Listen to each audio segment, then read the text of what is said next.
All right, so using strategic planning to optimize sales outcomes, there's 4 areas that I'll talk through. Understanding the account opportunity, these tools are great for that. White space analysis is one of the best ways to be able to understand what you can and can't sell and to identify gaps. So some of those capabilities, it's amazing how often, and especially if you're a mature company, you see this myth all the time, but the reality is your cross-sell upsell strategy is usually your growth strategy once you get past that initial launch of new products. You built a gigantic customer base. Now it's about how can I feed that customer base with a bunch of new products, and this is where white space comes in and really allows you to do that and target it in a great way.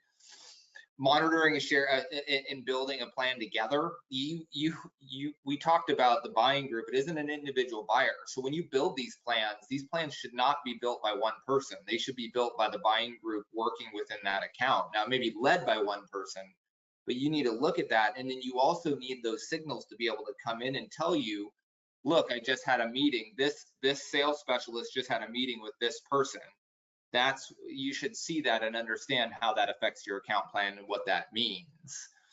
And then by doing that, it allows you, when you get there, you can execute these deals together as a group. Now, we talked about this, right? There's buying groups and then there's selling teams. There isn't a hero seller anymore.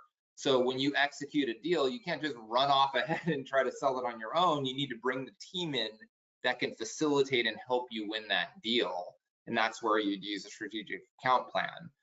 And then the final piece is, especially with SaaS, and you mentioned it earlier, the companies are all trying to move to SaaS type models. Software, even a perpetual product, is becoming more and more important because it's the glue that gets people to use these products together.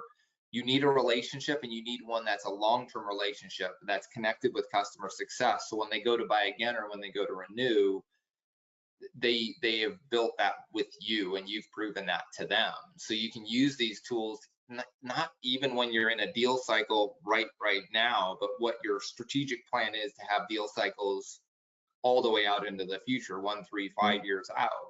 You can use these tools to do that.